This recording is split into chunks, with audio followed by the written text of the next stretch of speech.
Hey everyone, thanks for coming to the Sports and Tech Meetup World Cup edition. My name is Michael Frank. Really excited to dive into our panel on innovation in the beautiful game. But first, big thanks to everyone who put this together. Big thank you to the awesome folks from Pivotal Labs, Sports Data, Y-Scout, Fan Cave, and Buyer's Best Friend for helping sponsor the event. Quick rundown of what they do. Pivotal Labs is a leader in highly disciplined agile software development. They build consumer and enterprise web and mobile applications for global clients.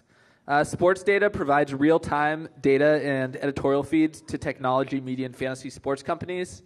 And you get 20% off real-time feeds when you use the promo code SFSportsTech. Y-Scouts over in the corner there, doing a great demo.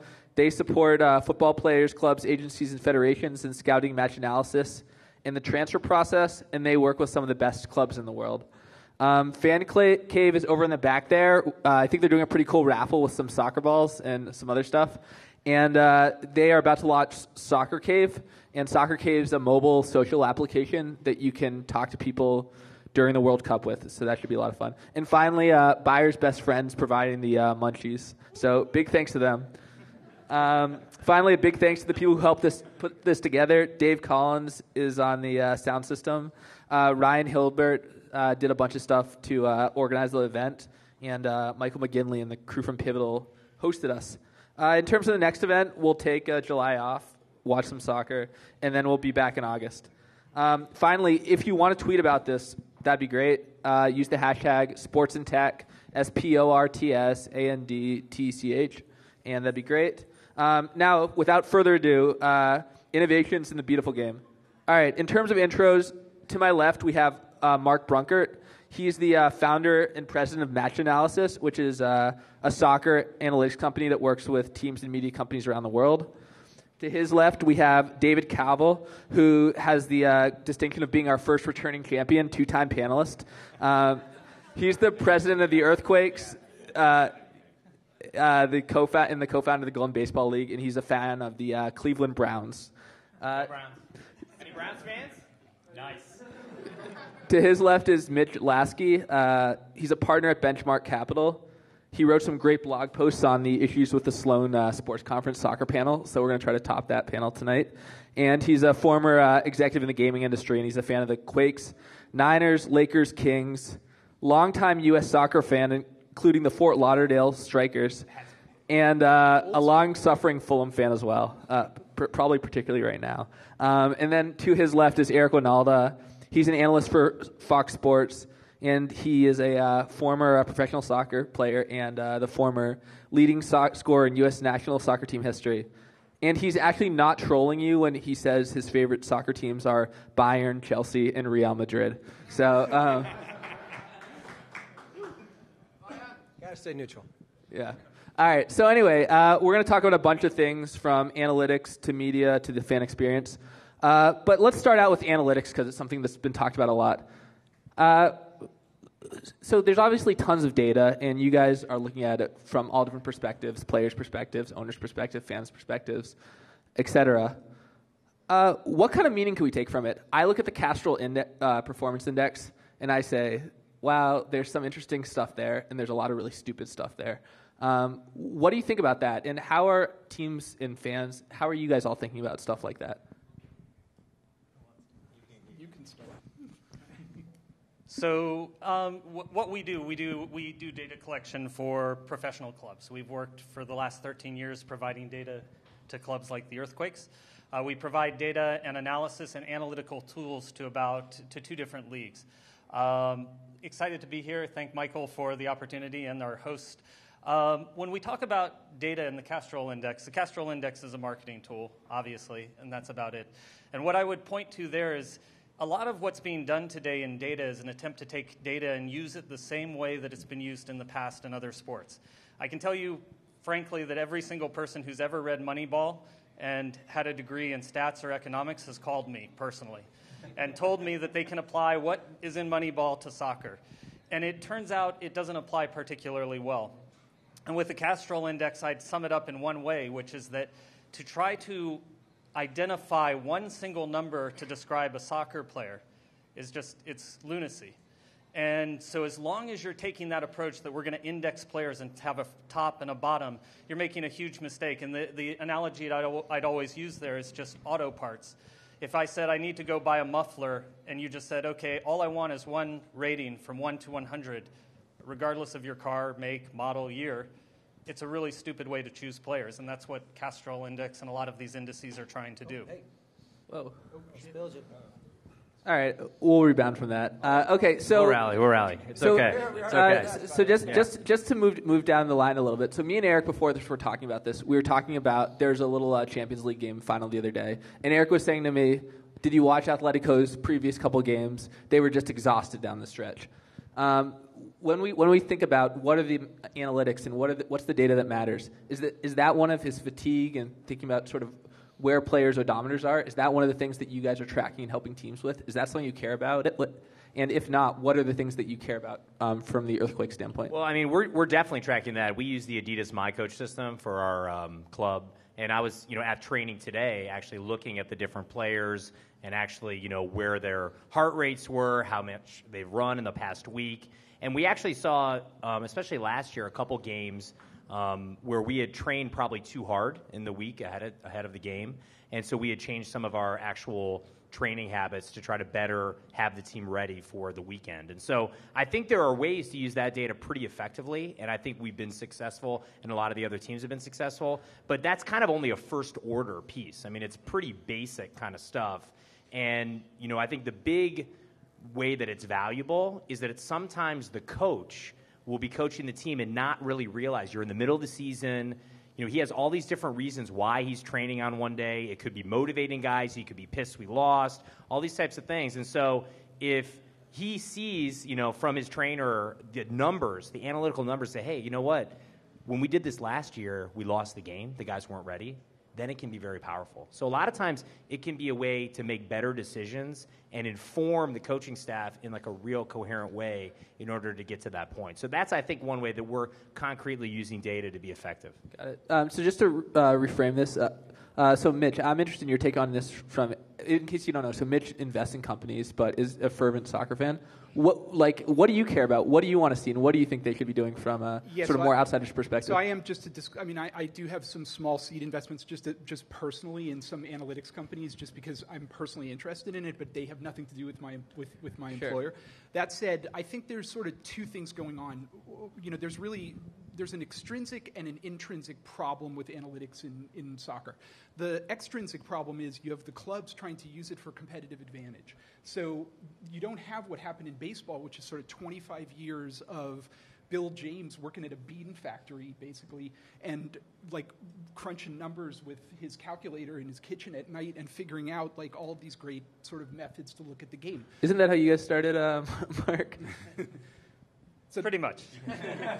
So you have that on the one hand. You also have the intrinsic problem, which is that the sport is just massively hard to analyze, right? I mean, you have this flowing. There's not these discrete events like you have in baseball or football, and so it just doesn't lend itself that well to the kind of analysis that's historically been done.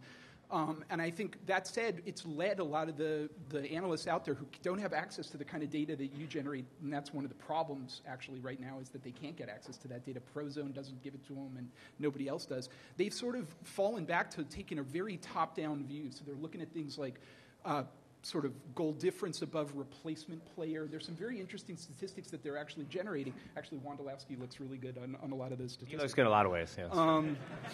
And I think they've done some really, really interesting work, but they're very constrained by the material they have available to number crunch.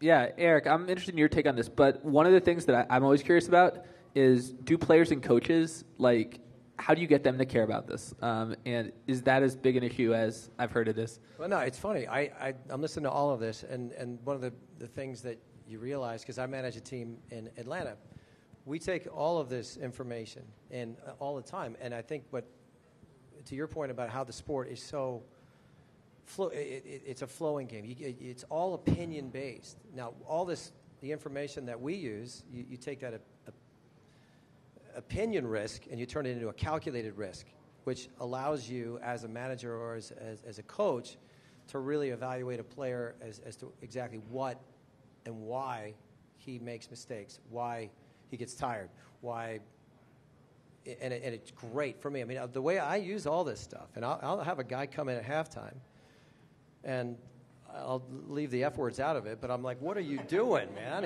And there's an immediate gratification there in the sense that you're able to not only to help, and it's not always opinion-based, you're able to instruct as well as help a player in the middle of battle, as opposed to wait until Monday, Tuesday's meeting to say, this is why you screwed up. You fixed the problem right in the middle of the game. So the technology that we now use is phenomenally helpful. But the problem is, to your point, is no coach admits it.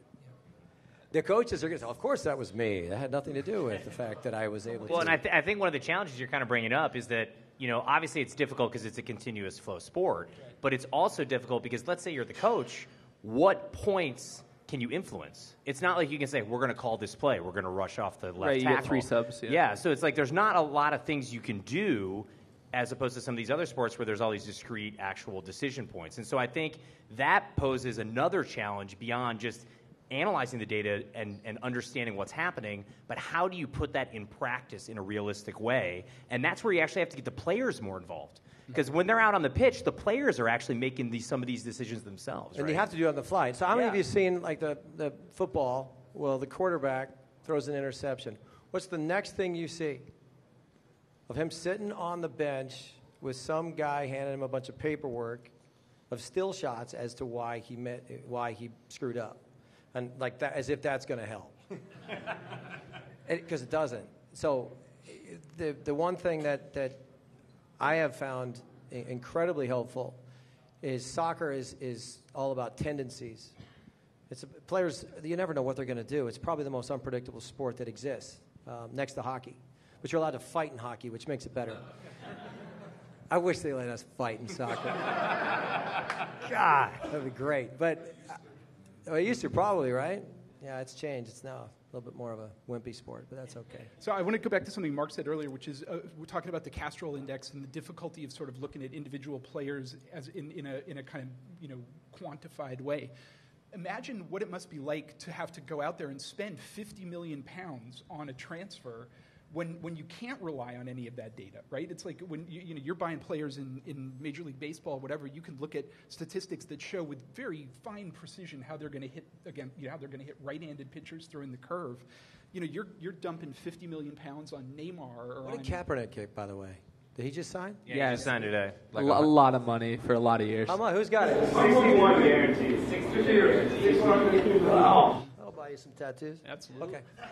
But so there's a lot at stake, and I think that's the reason why so much attention is being paid to trying to figure these things out, because the cost of failure or of success in the transfer market is so material. Well, and I think sometimes in the middle is where the real value is, because we all know Cristiano Ronaldo is really good. Right. It's like he might be worth it. The question is like that guy who's like a $4 million, an $8 million guy, how do you figure out, using a lot of data, what their true value is and where the actual arbitrage is? Yeah, and so to kind of sum up the flow of this, I would say that when you talk about analytics in soccer, you have to think of it as not one thing. Everyone goes to it's Moneyball, and what Eric was talking about is really analysis as a communication tool. When David's talking about how do I talk to the coach, how does management convince the coach that something he believes is actually true so the coach will act on it? So you have another one where it's how do I make the players change what they're doing? And one key there is how do we give access to all of this information to the guys who actually go on the pitch and do something? Right. And then a third one, which is the one everyone goes to, is how do I pick the $50 million player when he's 12 years old? And that's the one everyone wants to solve, but it's phenomenally hard. And so when we talk about analysis, you'll find that everyone means something different. And each of these is an element, and each of these is an opportunity for every aspiring statistician out there or aspiring businessman. Okay, so let's talk more specifically about the opportunities, because I always get a little bit afraid when these sort of panels get into sort of breaking down how soccer is such a fluid game. So what are the use cases right now beyond fatigue where you guys are seeing like real predictive or helpful value from analytics, and where, in a couple of years, do you feel like people are getting to where we're going to be able to say, okay, we have a lot more predictive nature in terms of whatever, developing a club system like Arsenal or Barcelona, or whatever the goal is? Like, are there specific examples that you can say, okay, we're getting close on these, and these are the things in the future? Well, there is one for me. One of the things that you start to analyze is possession. Everybody's like obsessed with possession these days. Barcelona, that's their fault. But there are certain players, when you analyze them, you say, wow, the guy never lost the ball. He must be good. That's a false assumption. He never took a risk. He never made a pass that mattered. So you actually take that. For me, I had a player like that, Chris Clute, who I was talking to, I think Luke was at us. I was talking about that. He was a player that was in the reserve team that was a nobody that we brought into the team, and the one thing they kept saying is, the guy never loses the ball. The guy never loses the ball. And I said, well, you're right, but he never does anything. And so we kind of let the reins, took the reins off and said, go. And then the first couple times he lost the ball, he felt like he did something wrong. I said, no, that's good. Do it again, And as that story went, there was a kid playing the reserve teams, and the second-tier team in Atlanta ends up being signed by Colorado and then gets a look from Jurgen Klinsmann because he started taking risks. So the tool for me was, just because this piece of paper says you don't lose the ball doesn't make you a good player. And it allowed me to say, look, this is good information for you because being a player means taking risks. Coming in 15th in a golf tournament gets you a paycheck, but you're never going to touch the trophy. Got it. There's a lot of BS out there. Distance run in the match, for example, which you'll frequently see. Most useless stat in the game. Totally useless. I mean, you'll see sometimes the keeper running back in the box, back and forth, to get that number up, so that at the end of the day, it looks like that actually occurred. That's a real event that occurred by a goalkeeper who was pissed at people yelling at him about. Was it Bush? That sounds like something John Bush would do. So a guy. An executive at Prozone was telling me, they will know that they've succeeded when they can account for Thierry Henry, because they believe that, you watch Henry back in the Arsenal days, and he would just lounge around. He wouldn't even really run that much, but he would pop up right when you needed him to and score. That's called being economical, by the way. Say it. And so, there's great work being done with positional data. I think not as great work as perhaps is being done in the NBA currently. I think the NBA, while it started later, has moved much faster in the use of the positional data, but you may disagree. And I think the fitness stuff is super important. One thing that we've done, which is kind of interesting, is not only like a data piece, but it's a management piece, is that one thing we found is that the coaching staff, a lot of times, they only watch they don't watch every single game in the league. And so they have a notion about a certain player, about Steven Lenhart is a certain type of player, and that similar players are X, Y, Z, ABC, whatever. But actually, over a course of a whole season, you may find that players are actually different. So if I want to replace a player and get him in the 2012 form when he was at the highest form, what are the other players in the league that are similar?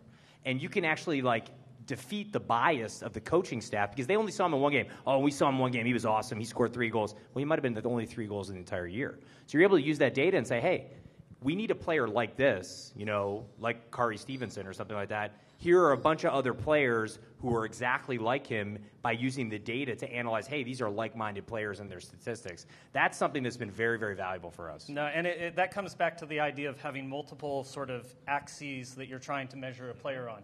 When Eric talks about possession, it's exactly true. We have a second stat that we'd call shot creation, which normally when possession goes up, shot creation goes down. And we have 4 or 5 other things. And if you draw all the players on these axes and you say, okay, here's a group of players that all have sort of similar attributes, now that fits the model of something you can get. From David's view, you can really hear the kind of interaction between management and player and coach and staff. There's this continuous internal political struggle in every team between what management would like to, how they would like to influence the coach and not overstepping. And the data is a great way, again, as a communication tool to walk in and say, hey, which player do you think on the field is the best possession player? Because you have a certain way of seeing things, we know who you're going to say. And then you pull the data out and say, well, he's 7th on the team. And then the coach goes, he hates you a little bit, but he then has to respond to the president of the club. That's all really interesting.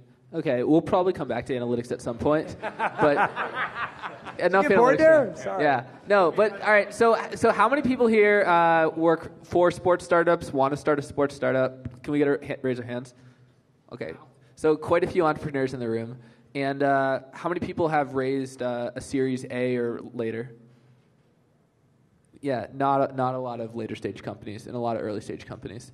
They're actually soccer's has had at least 2 or 3 companies that have gone to that Series A point. The football app was one of them. FTB Pro is another. But I mean, you guys are bootstrapped, correct? Bootstrap, 70 employees. So which is great. Give them a round. Big time. Very lucky. So thinking about one, how it would be great to hear how you sort of scaled your company without outside capital. 2, one of the big issues about why these companies are having a hard time scaling is apparently selling to teams is hard. That's just what I've heard. And 3, from the investor standpoint, why isn't Benchmark investing in more soccer companies? Or what would a soccer company that you guys would be interested in have to look like? So any of you guys can take a shot with that. Yeah. All right, I'll start. So as I said before, like I've done this. I've invested in some companies personally, and I've done it, to encourage people who are otherwise who need to work on projects that they can't do in clubs, et cetera. And I just wanted to sort of encourage that. I think from a firm investment perspective, look, we're primarily an early stage internet and mobile investor. We've invested in companies like Instagram and Twitter and Uber and Snapchat and the like, and those things have a scale potential that we just haven't seen in the football world. My partner Bill spoke on a panel at Sloan and sort of detailed these. You probably have them more handy than I do. I do. Small total addressable market is one. Very orchestrated is he basically said it's hard to sell to teams. There's a lot of, he said it's like a bar or restaurant. Everyone wants to build one, and small market. Yeah, no, I mean, what you want to invest in, I mean, we were talking about this earlier, is you want to go buy a second division English soccer team and get them promoted into the Premiership. Well, you'll make $150 million. Everyone wants to do that also. From the TV rights. So, I mean, that's been sort of the chic investment these days for sort of rich soccer fans. But I think getting back to the point, it's a very hard thing to sell individually to the teams. The league, it's hard to sell to the league itself. The league has a lot of power generally in these relationships. And typically the companies that have worked have been companies like Fanatics or whatever that are more like e-commerce businesses selling to end users, or StubHub or Under Armour for that matter, right? These are sort of success stories in the sports business, and they don't tend to be the kinds of things that I think a lot of us want to think about when we want to start businesses. So, well, I also think we've had a group approach us. I think they were called Fatigue Science, and they were all about sleep. So basically, monitoring the sleep of your players, making sure, especially when you're on the road, and they would wear kind of like a Fitbit type thing. And the interesting thing was that for the NHL, one of the NHL teams, I think it was either the Blackhawks or the Bruins, was our client, but they paid them. And they said you can't sell it to any other NHL team. So that cut down all the potential, applications or potential sales, and they weren't getting enough money from that one sale to justify that, but that was the only one they could get. So I think the competitive nature of the teams using these technologies as a one-up, as a competitive advantage, sometimes limits the total addressable market, kind of like Bill Gurley was saying. Got it. So that was depressing. So what have you guys been able to figure out in terms of selling to a lot of teams to sort of get to the point where you guys can be a profitable standalone venture with a lot of people? So one thing really quick, just because it's a kind of amusing story, was a particular team, which will go nameless. When we were doing this originally and the team got started, we already had 6-7 teams working with us, and we go to this team, we write the contract, we're in the final stages of negotiations, and that team comes back and slips a line into the contract that says you can't sell to anyone else. It was unmentioned or anything, just slid it right in there. And we're reading, going, oh, yeah, we agreed to that. Yeah, that's good. And what the hell? And that's sort of one of the difficulties you have. And that's why you see data companies, because the data companies aren't giving opinions about the teams. They're giving something very objective that's very hard to collect, so there's this nice barrier to entry. And then you add tools on top of it, and there's a certain lock-in that you get where the coaches and now the players, we're having players who've used us. There's a player on the Earthquakes who used us when he was 14 years old. Now he's at a World Cup. Chris Wynalda. And he'll eventually be a coach one day, and they've used our tools throughout. So the difference there, I think one of the things that you want to, you might disagree, but when you're looking at starting a company, everyone thinks venture capital. We got to go venture capital. A venture capital company is one type of company. Most companies aren't that type of company, and they're still worth starting. So it's a matter of understanding that, yes, this isn't going to be a multi-billion-dollar company, but neither are 9 of the other 10 companies that get funding. So it's a lot of the people in the room who are thinking, hey, I'd like to do this, assuming they're not selling to the same people we're selling to, should go out and do that. So, and also, like, maybe you can actually take whatever product you have, if it works in soccer, maybe it only works in one team, the analysis that you're doing could be applicable to other industries. And so a lot of times the notoriety, PR, everything that comes out of that, or just the mental or intellectual horsepower that you develop can be used other ways. And so I think it's important to think about that a lot of these things can be ported to other industries, and obviously it's very high profile to have a sports, part of your company. And it's fun. Can we talk a little bit about the sales process? So let's say I'm Match Analysis and I say, okay, I want to go for the Australian Football League or the Bundesliga or whatever. So how do you think about doing that? Who are you selling into? Like, what's the process for making a sale? Because I think that's one of the really hard things for teams meaning startup teams when they get started. I mean, I've found it rather appealing, and actually my confidence is higher than it was when I walked into the room to hear these other people say it's hard to sell to soccer teams. Because I've been doing it for 13 years going, God, this is really hard. I must suck at this. So it's really nice to know that it's hard for everyone. There are different approaches. It's really fundamentally comes down to having a great product, having something that you really believe in, that you've built, that you actually, it can't just appeal to... And just to bring Eric back into the conversation, there's a difference between the analysis that goes on SportsCenter or on Fox and the analysis that goes on behind the scenes. They're completely different things. So if you walk into a team or a club or anywhere or a league and say, I have this thing and it's based on the understanding you have from the outside of sports, you're going to get that understanding from those venues. And it's completely unlike what's going on inside the team. And so your best bet, if you're going to try to really understand it, is to go find a team, offer your services for free, and really understand that, the tactician on TV is talking about how this guy moved and this guy did this other thing, and the coach is sitting there going, well, my best player's wife is divorcing him. How do I get him to play? And these are the types of problems you're solving as a coach. You have the tactical ones as well. So when you're selling, you have to understand that SportsCenter, unless SportsCenter is your market, the SportsCenter is not what's going on inside a team. I still think information is king in all this stuff. And Tom Dooley is the one that when I first talked to him about match analysis, I had this initial reaction, I don't need that stuff. It's fine. I can figure it out without it. Did they win the final? Yeah. Did they win the who? In the cup for the Philippines? Oh, I don't know yet. I'll have to find out. I apologize for not knowing. I'm supposed to know that stuff. Yeah, well. Second. They lost in the final. Thanks for blowing that for us. But no, but I think the credibility that he brought to the table in the selling point was, look, you can use this, and you might need to take a look at this in a different way than maybe what you're used to. And my initial reaction was bad, so I guess I was a hard sell. But with time, I definitely did a U-turn on that.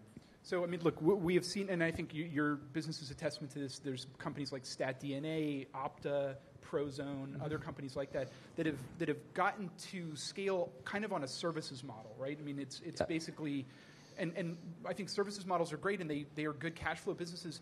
They don't scale in the way that we're looking for businesses to scale, and I think that limits the availability of venture, right? And I think to your point, it's a very good one. Like, I mean, trust me, not all companies should or are susceptible to venture capital, and it's not the only game in town. So I do think that there are other ways to go about it, and I wouldn't necessarily look at the fact that there's not a lot of venture-backed sports companies as any indication that they're not good companies. Right.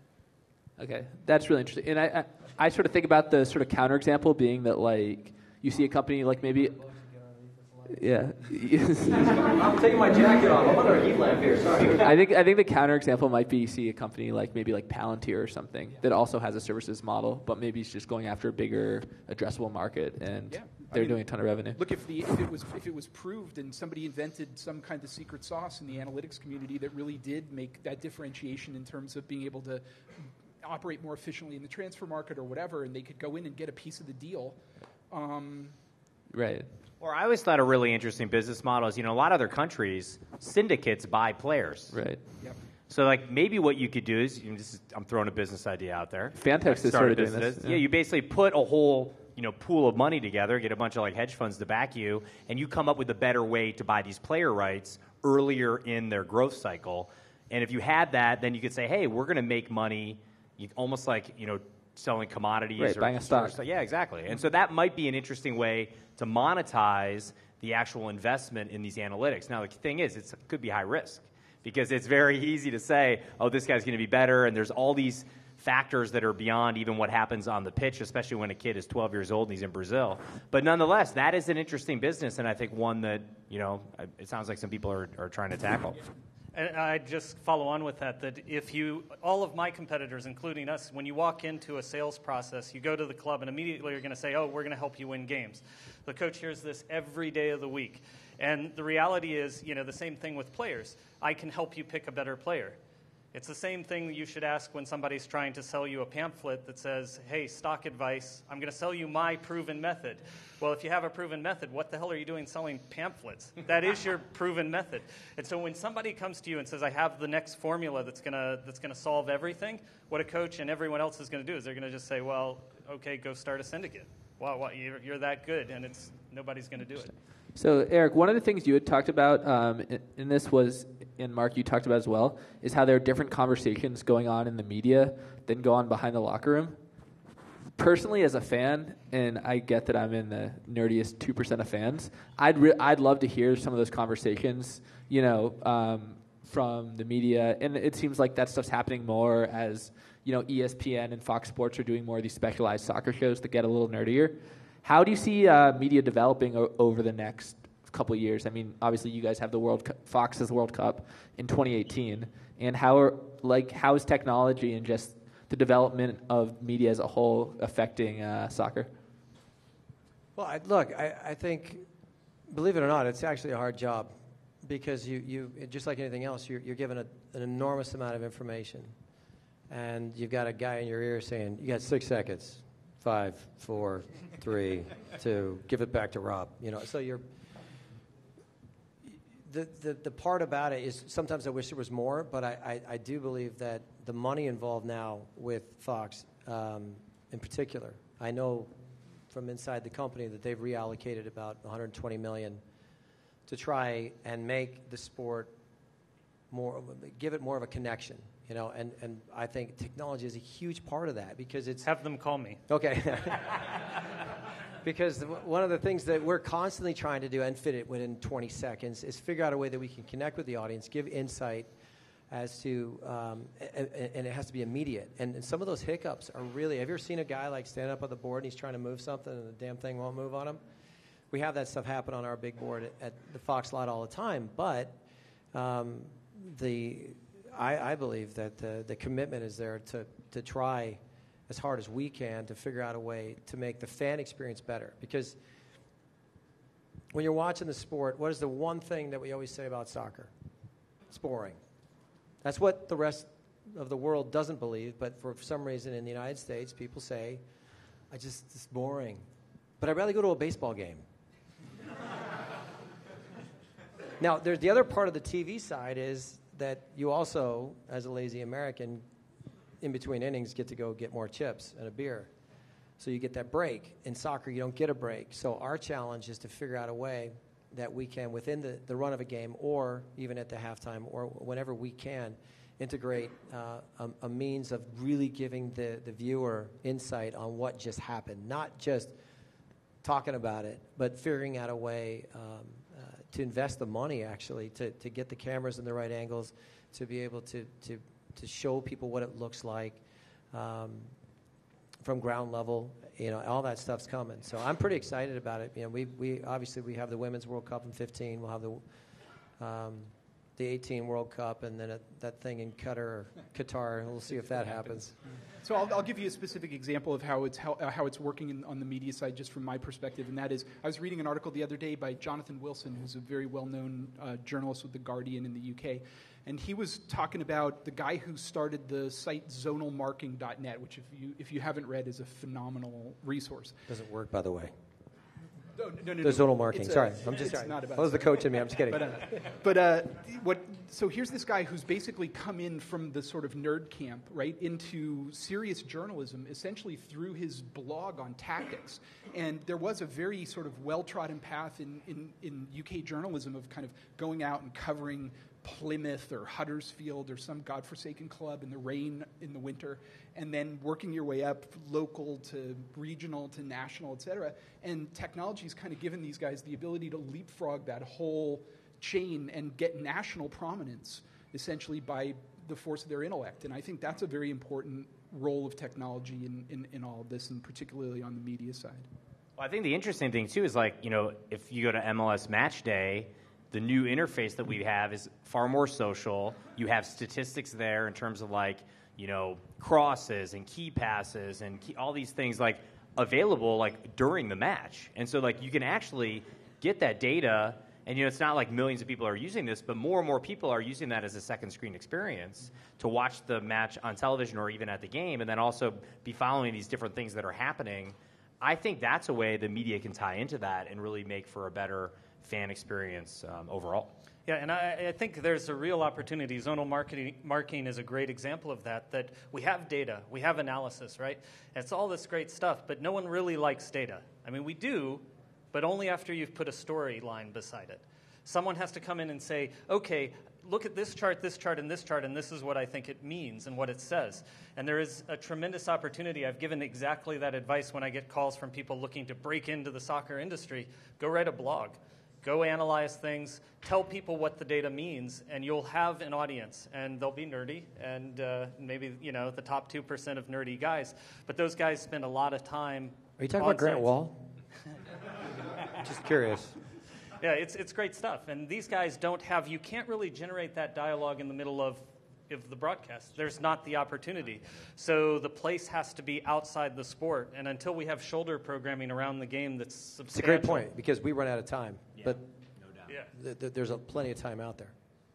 Right, yeah, and that's why I wonder about whether is it that TV's not the right medium for this because there aren't enough hours. I mean, Men in Blazers is a popular podcast, and that's entertainment and not as much, analytics. It's all good. All but, of it's good. Right, but exactly. But it's all good, and it's all contributing. So is it that we're going to see developments in other places like blogs, podcasts, et cetera, and that's where this is going to come from? I think the one other thing you'll see in a big way is sort of the disintermediation of broadcast as a thing. And this is one that would be interesting to have Eric comment on. If you go to ESPN and you ask them and you say, what are you afraid of?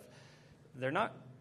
What bothers them and what scares them is NFL.com, because suddenly NFL.com is a primary source of content.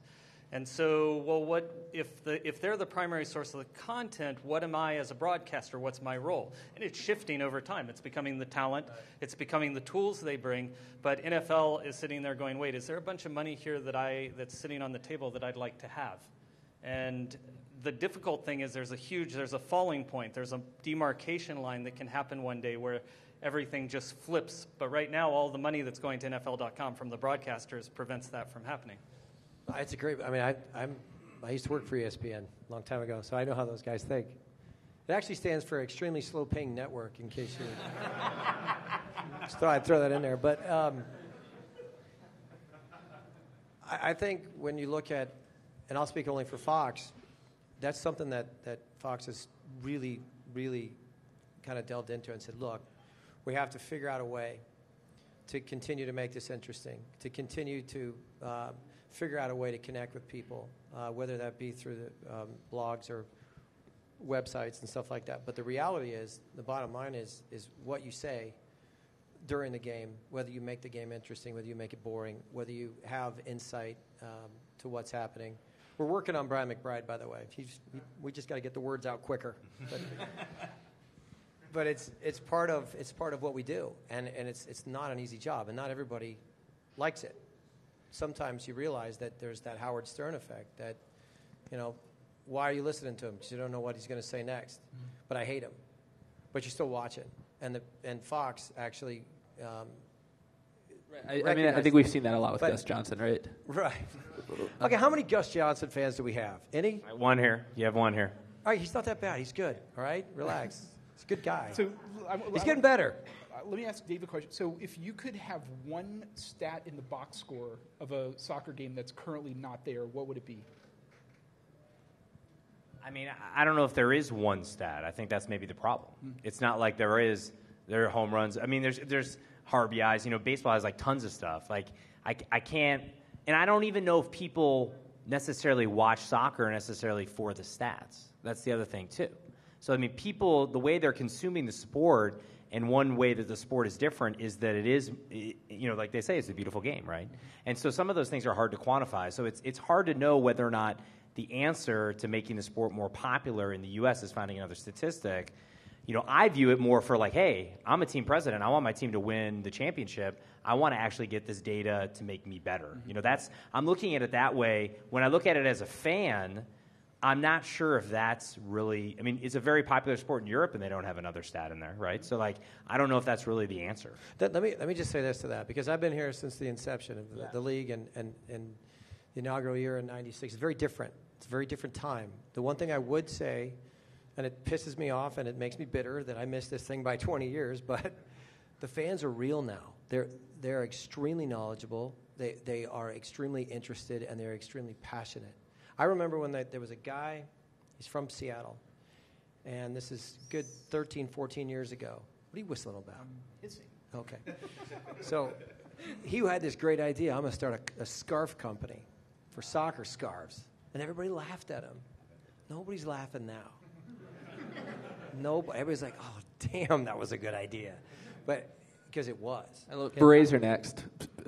Soccer berets are next. Just watch. Berets? Yeah, good luck with that. You moving to France? What are you doing? Mitch wants in. We're going to call you Franck now. That's perfect. Okay, so we're going to have questions in 1 second. The last question is, and this is a little bit of a cliche one. So MLS is something that's constantly been developing. You just talked about the fan base. And, some of the, I guess, is the David Villa, is that confirmed now? Yeah, that was announced. Yeah. Okay, so David Villa is going to the New York Football Club. So there's obviously lots of development. There's a big new TV contract that's still like 40% of the size of the Lakers' new TV contract. So, it's big relative to where it was. But, where does this MLS thing go? Does this continue to be, a growing kind of what I would call like very local sport in the U.S.? Or does this kind of continue an upward trajectory where it gets to the point of competitive with some of the international leagues we might care a little more about? I think it all comes down to money. We're the biggest economy in the world, the richest country in the world.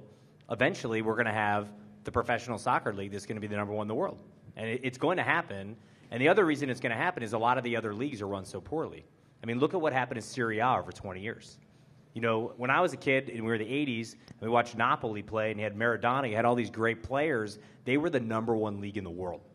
They are a shell of their former self. And I think there are a lot of leagues in the world that are going to have the same fate. So I think the management, the planning, the success that we've had here with MLS is putting a foundation in place where we can be one of the top leagues in the world. And I don't think it's like in 20 years.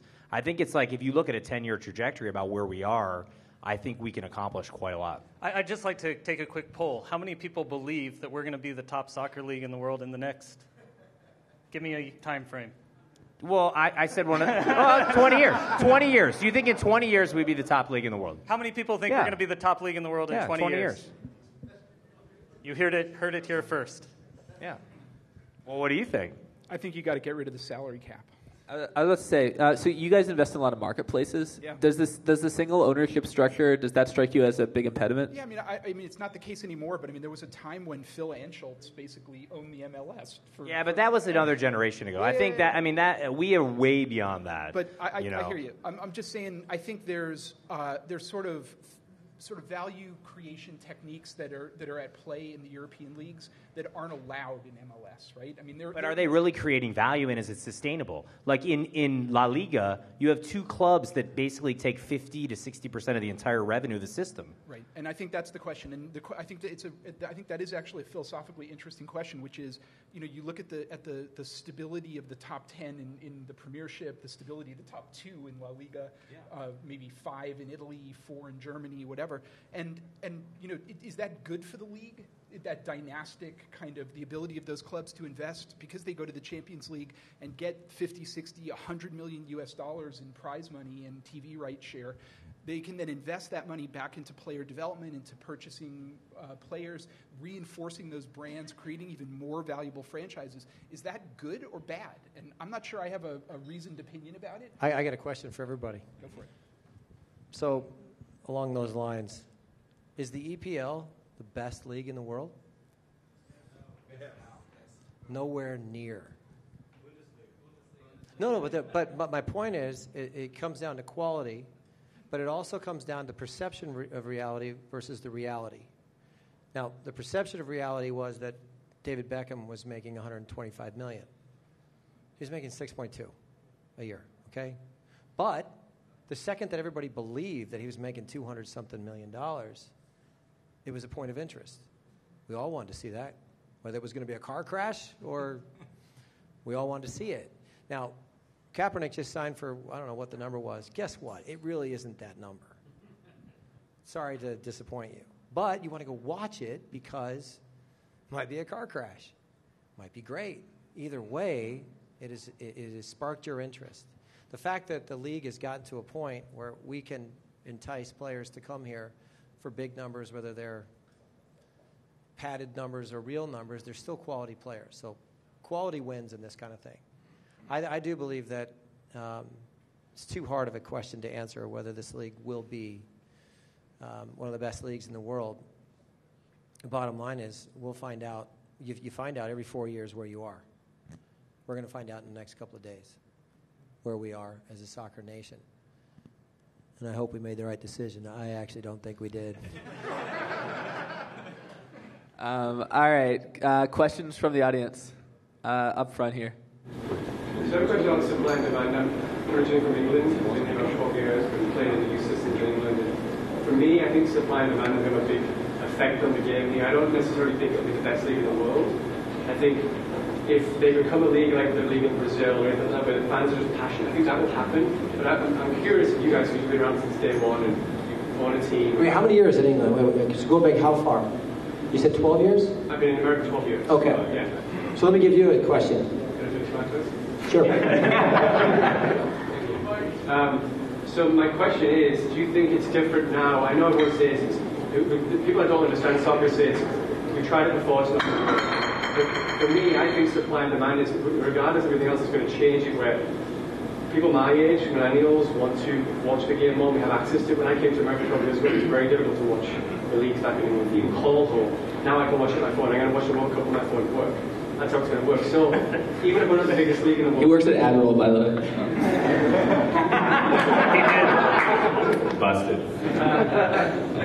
Yeah, so I want to know your guys' opinion. Do you think it still will be adopted by the public? And B, I mean, I read statistics that it will be the number 3 sport in America. I believe that. It's a great question because you know what? You know the biggest problem we have on television is there's stats on this stuff too. But what do you think the percentages are on people that watch the Super Bowl?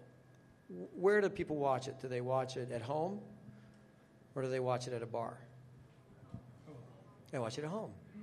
It's a rating, and it's a rating that's sometimes astronomical. When we watch soccer, we watch it at a pub. You have 40, 50, 70, 100 impressions on one television crammed in the corner of a pub at 6:30 in the morning. So that the number isn't really reflective of who's watching in this sport, which is, if I was going to give anybody in this room advice, figure out a way to communicate with fans that can't hear you. Figure that one out, whether that's through some kind of website where you propose a question in the middle of a game. Well, shit, I know the answer to that. because there's so many damn people watching, it's an ungageable number. It really is. It's an embarrassing number. When you talk about the Champions League, things of that nature, I'm in Lisbon, and I'm driving home. Actually, we couldn't even drive home. We had to walk home because we were a mile and a half away from the stadium, and their advice of our driver at midnight was just walk home. Because we didn't have many people in the way, but there were still people in a restaurant with one TV all watching the game. And the game happened 3 hours ago.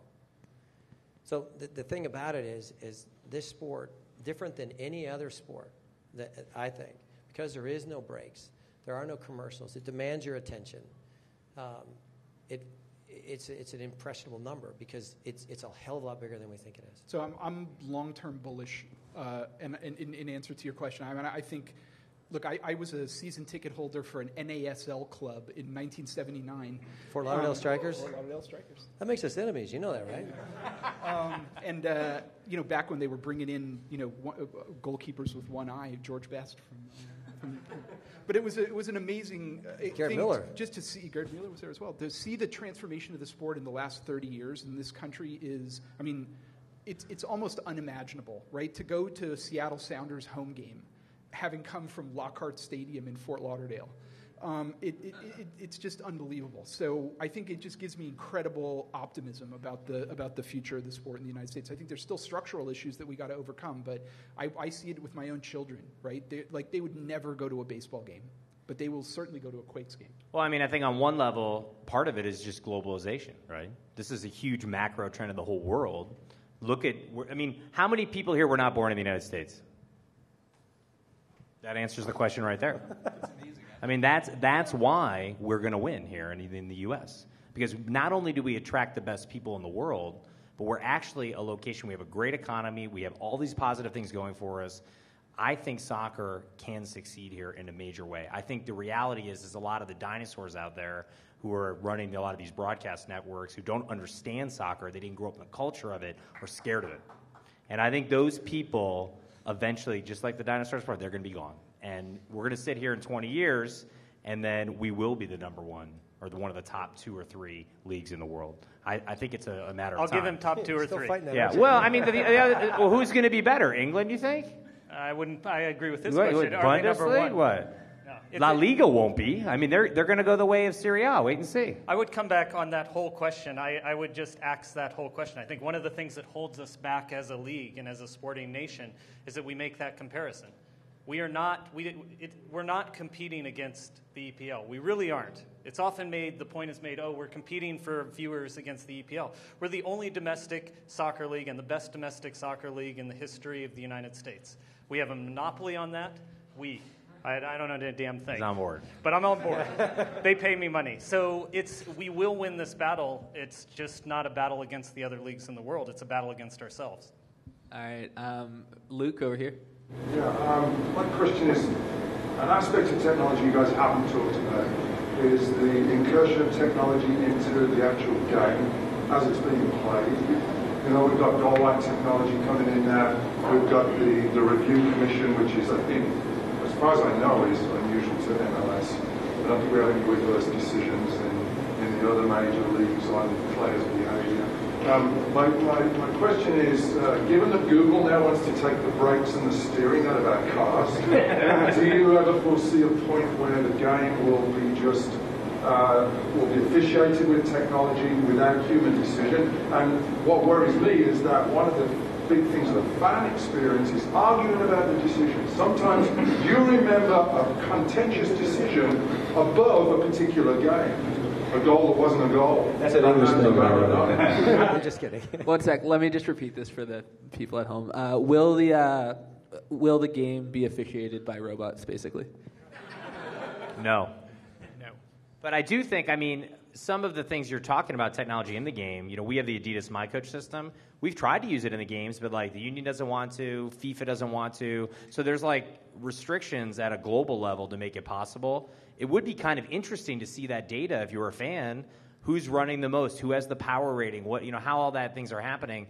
I think it would be a net positive if it was eventually allowed. Look at NASCAR, for example, where they put all this stuff into the cars, and you can buy a package on the NASCAR channel and watch sort of the RPMs of the cars and the tire wear and all this other stuff. I'm not saying that would necessarily be a fascinating thing in a football match, but nevertheless, but look, there's a half measure. I mean, it seems absurd that we can't have goal line technology.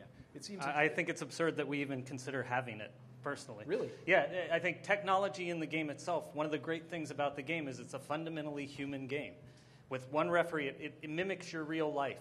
You stand there and your boss... It's totally unfair. It's totally unfair, just cruel. like your it's life. Very cruel. This year's German Cup. All right, back in the U.S. soccer, sure. Okay. My question is this. I love the NFL for two reasons. One, they know how to tailor the rules to get viewership and audience engaged. Field goals, they keep experimenting with field goals, nowadays, field goal nets, all kinds of rule changes. Soccer, because of FIFA, are very entrenched in old school rules, same rules that have not been changed for 100 years. My question to you is, I know FIFA will change. Would MLS take a different tack, say, you know what, we'll do unlimited substitutions. Let's make the game faster, more engaged audience. Is that good? So will MLS? I mean, you really can't do that. We just got to figure out a way to make FIFA money on that. Brings up a good point. That's basically how that works. I mean, basically, you risk your sanctioning by doing that. And, the NASL, for instance, was not sanctioned by FIFA. They were totally separate. They did whatever they wanted to. Their rules were totally separate. And actually, at the beginning of MLS, there were things like shootouts and things that were different. I think we've actually had more success in making our product as authentic as possible. And so I'm a big believer, and that's really the way we need to go. Agreed. I'm with you there. Okay, right here. Are league offices, so we talked about teams using analytics. Are league offices using analytics to sort of judge themselves? So this question about the MLS being one of the top leagues in the world, are they using analytics beyond just like Excel spreadsheets? One man show, Simon Borg. No, of course. I mean, yes. I mean, we evaluate every player in the league. We analyze their quality based on compared to quality in the Mexican league or Europe and things like that. So there's a tremendous amount of data collection. There's whole departments that are kind of looking at these things. And also, since we have a lot of centralized player control in terms of like going out and scouting players and finding where players are going to play on what teams and things of that nature and negotiating contracts, there's actually a lot of activity there. And actually, it's an opportunity if you're starting a company to sell into the MLS. I think Jeff Agus, right? Yeah, Jeff Agus is obviously a former Earthquake, very successful player. He kind of leads that group himself, Todd Durbin, all the key executives. We've been from the league, so the league office, headquarters of are they using those analytics? Because it still sounds like you're talking about the team. Jeff's in No. Jeff's in the league office. Yeah, they're in the league office, and they'll look at every team, and then they'll there's ratings of all the players. I get a report that says, okay, here's your 24-man roster, and here's their ratings 1 to 5. No, I don't have any ones. I don't have Messi on my team. But I have a Wynalda or a Lenhart or a Bernardes who are rated highly, and then you see how it falls off, and you can compare that to like, hey, here's Toluca. We're going to play in the Champions League. And where are they? And so there's a lot of work that's being done in that area. Do you agree with those ratings, by the way? How helpful are those? I mean, as a benchmarking against other clubs internationally, I think there is value. I don't think they're that far off. Are you using that data when you draft players? A lot of times the players that we draft, sometimes they're not rated. Especially with a lot of the homegrown players that are coming out of the MLS draft, it's harder to find guys who actually you have data on. So we actually use the combine. We got in scout guys, and then the data out of college. It's hard to use that data and extrapolate how well they're going to play in MLS. Yeah, it's actually been a fallacy to do that. Yeah, it's fundamentally impossible to take a player playing at one level and say, oh, that's going to define what they're going to do when they're at the next level. It's how do you measure? If I put everyone in the room here and said, take a test from the 4th grade, you would all do it fantastically well, I think. Maybe 1 or 2 of you, not so much. I don't know. But if I then said, okay, that means you're fully qualified to be a nuclear physicist, it doesn't, because I've measured you on a scale that I can't extrapolate from. And so when you look and you try and take college and say, what does that mean in the pro, or even compare our league versus Toluca, they sometimes play each other, so now you've got some points of comparison, but it's a very difficult problem. So we actually still do need coaches. What a shocker. What a shocker. We want to be authentic. All right, right front center, in the center here. By the way, go Sharks, and go the Queens. She's all good. Going on to this question, how much do you think that technology is being driven to make soccer more commercial instead of helping the coach get the team up? How much do you think it's that push? Is it more to help the coach, or is it more to make soccer commercial? I think traditionally it's been more actually for the coaches and the owners of the team and things like that and management. But I think there's a great opportunity to make it more for the consumption and fan experience, and I think that's coming. And I think that's where there's a really big business opportunity. But by the same token, I still think you need to stand by the authentic nature of the sport. So you have to have that kind of as the main attraction. And then I think some of these technologies can be used second screen, things of that nature, maybe even just with sharing the information about what happened to augment it. Just to really quick, people in Fox, they ask that question every single day. And I think it's, to your point, it's a great question because it is something that is trying to be addressed, because I think it's important. Authenticity is great, I get it, but to your point, it's a great question. Okay, back left here. Yeah, as a sports TV studio producer, I agree with you, Eric. I'm the one that talks in here at 5, 4, 3, 2, 1. You only have 6 minutes at halftime. You try to do, you can't really get analytics in that period of time. With MLS, you compare your broadcast to other ones, La Liga, Premier League. I thought NBC did a great job when they had the contract. But the one thing I think is that the MLS needs to do something a little different. And I think one of the things I'd like to see them do is take a page from rugby and start miking the referee. I just got done watching the Collegiate Rugby Championships on NBC, and it might go open the whole time. I think that type of access, easy to do, can help provide and cross over that second wall of why they made the decision and help explain the decision. Are you friends with Mike Cohen? Any possibility? No. He just did that exact speech about 3 weeks ago. Oh, sorry. The camera guy's telling me to repeat the question. Can we adopt some pages from rugby? Was the question. Mike the refs. Well, I mean, look, it's dangerous. I mean, because we swear a lot out there. I mean, this has been experimented on a long time ago.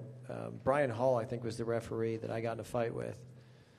That I had a microphone on me, actually, which was really not a good idea. But I think one of the things that I can speak for Fox again is that sound is important. It gives you that feeling of being a part of the action. It is dangerous because of the vulgar language at times, and you can offend some people. I actually am not offended by it, but they are trying to mic. They're putting microphones all over the field now, which I think is. Well, it's very simple. You tell the players, you cuss. It's a 3-game ban. Good luck with that. You red card and you give them a 3-game ban, they're going to stop. It's going to take a while, but I would love to see them get 3-game bans for diving first. Anyway, that's got to go. Next question. In front here, Jeremy.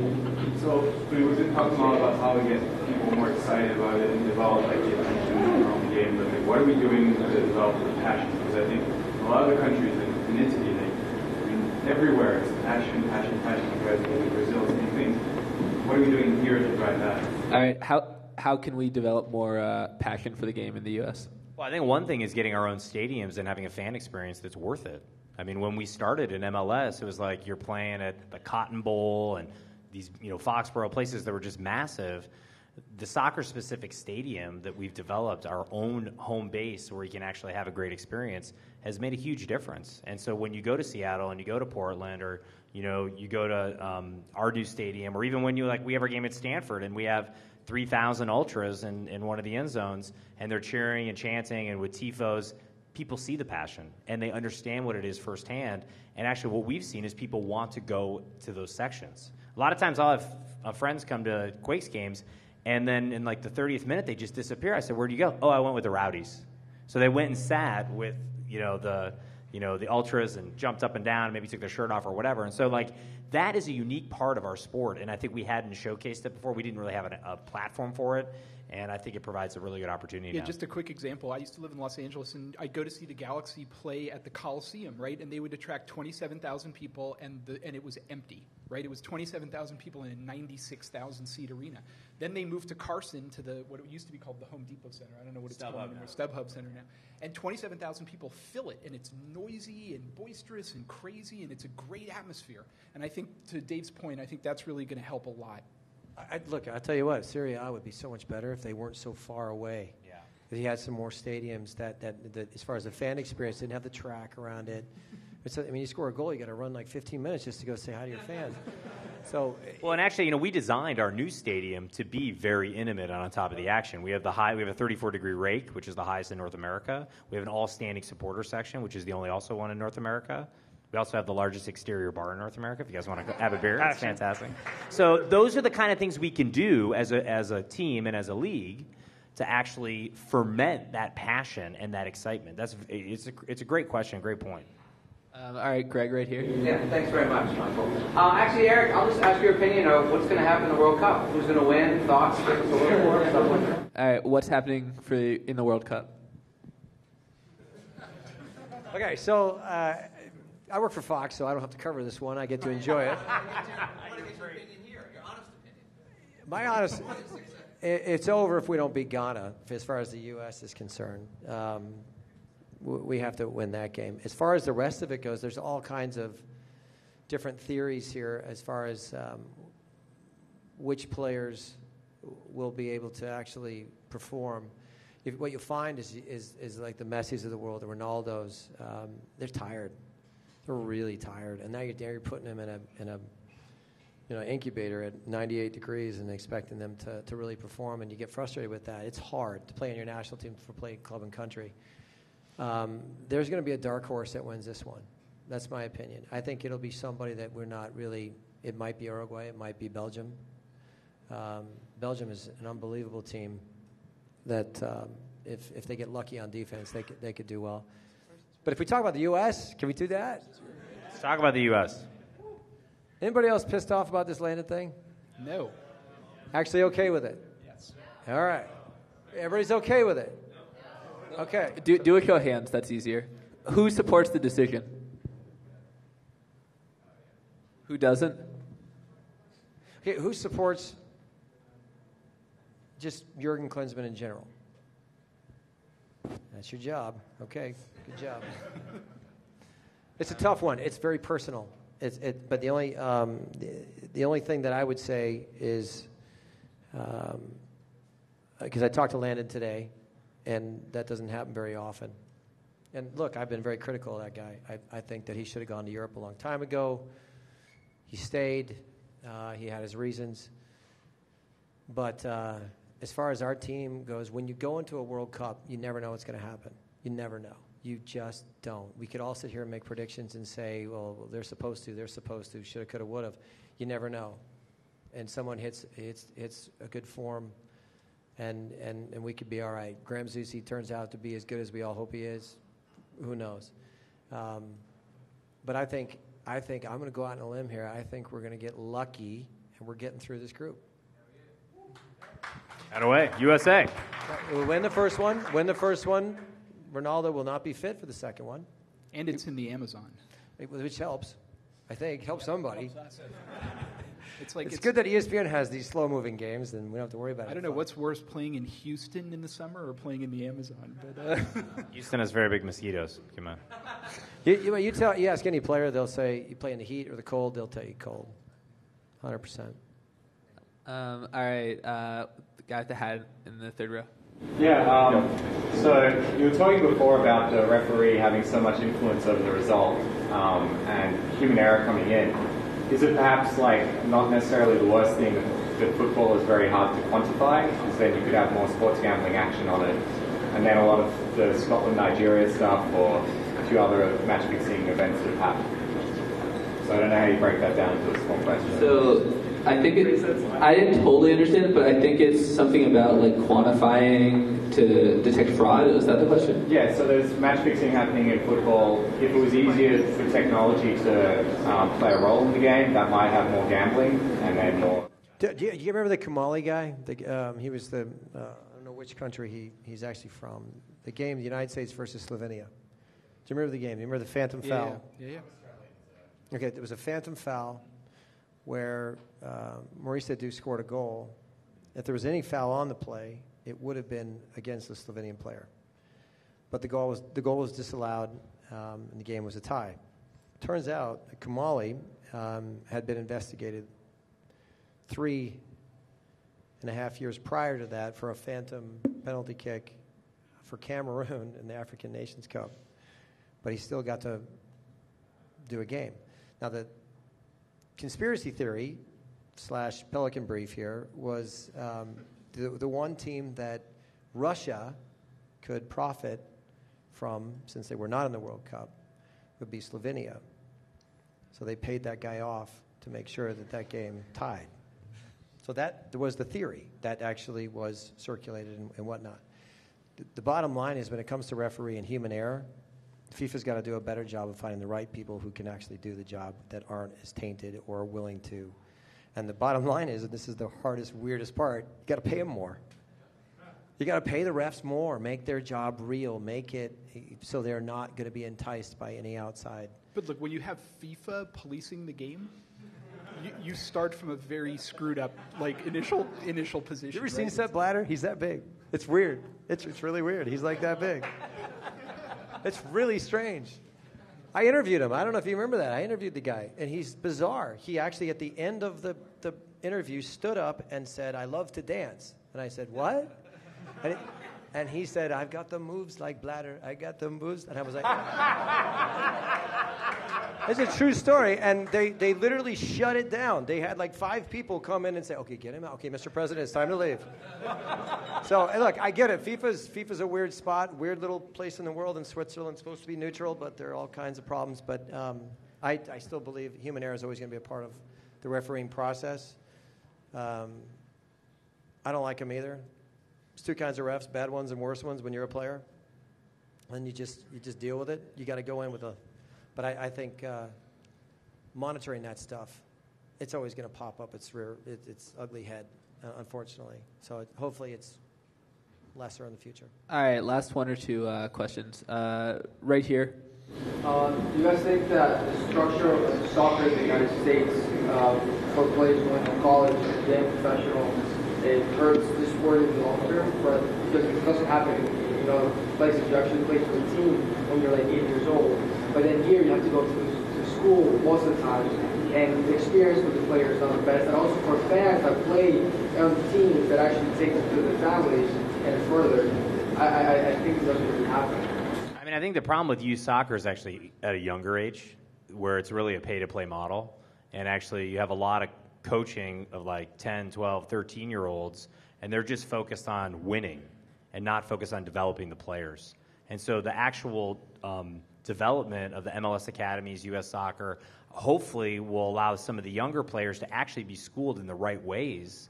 So when they're 14, 15, 16, they can rely on the skills to be able to trap the ball, cross the ball, everything that they should have learned when they were 12 or 13.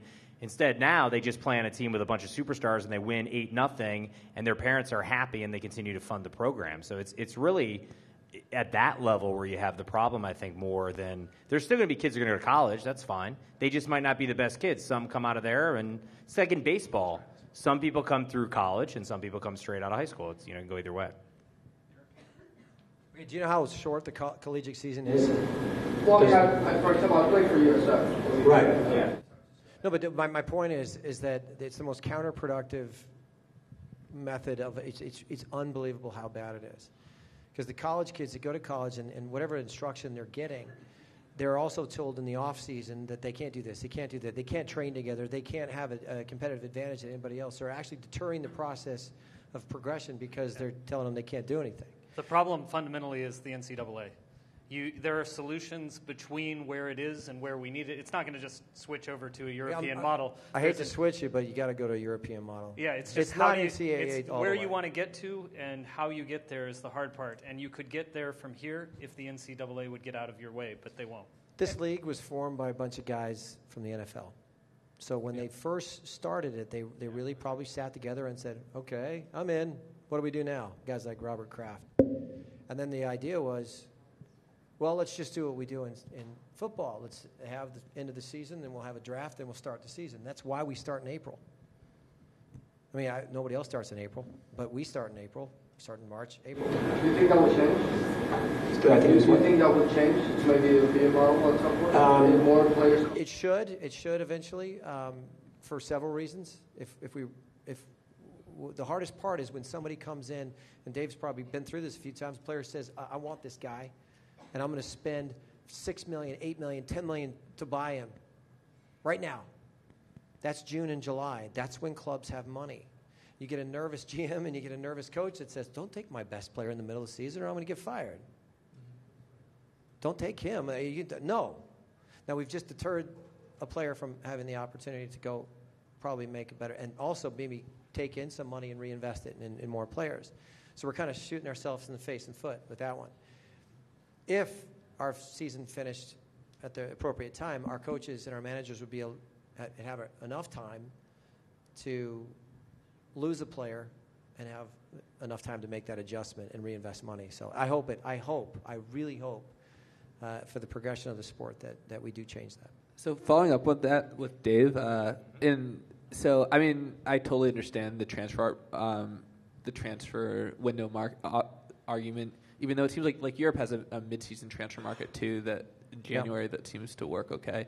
But do you feel the same way? Like, it seems like you guys benefit on a weather basis from having the season. Our club, it would be great to be on the international schedule. The challenge is there are teams in our league who play in very cold markets, and places like Toronto or Montreal or New England or Columbus or even Chicago. And so these markets have a really challenging time playing that time of year, and the quality of the soccer being played in those venues, don't say, well, England plays then, but they don't have like a foot of snow on the ground, okay? So I think it would be very challenging. If we did that, I think it would mean there'd be a lot more artificial or indoor kind of situations, which I think are bad too. And so I think by the nature of our country and where things are, I think we're kind of stuck with this schedule. And I think, at least for the near term, and I think that poses some challenges because I agree there would be a lot of benefits in going to an international schedule, but I just don't see it in the near term. Okay, last question from the crowd. All right, all the way in the back. So just a quick question for Dave right now before I ask a bigger question.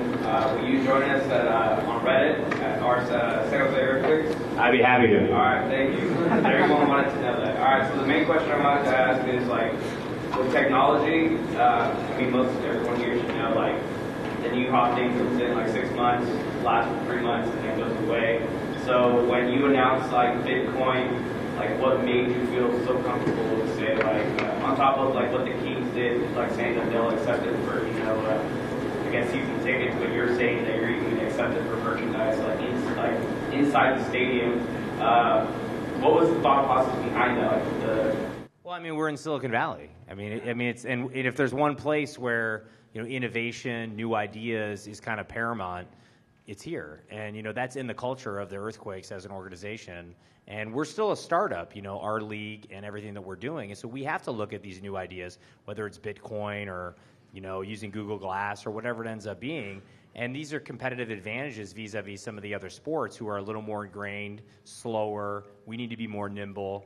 And, we felt like it made sense. We made a decision, and we're taking Bitcoin, and people are buying kits with it. And, we're not getting thousands of folks there, but we're getting, 10 or 20. And so at one point, they didn't take credit cards at games. And so, who knows where it goes? But we wanted to be open to it, and I think it's been a big success for us. All right. Final question. Who, you can't say Chris Wynalda on this one, is going to win the Golden Boot? You mean in the World Cup, or you mean in MLS? In the World Cup. Okay. I can't make any. I have all these people who get really pissed off when we have opinions. So we have no opinions on anything. Everyone is awesome if they use our system, and everyone else, not so much.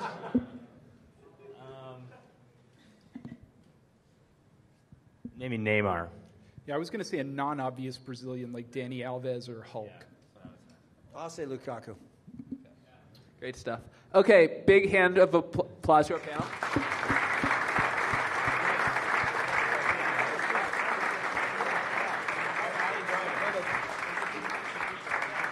All right, thanks everyone for hanging out. Stick around and have a beer.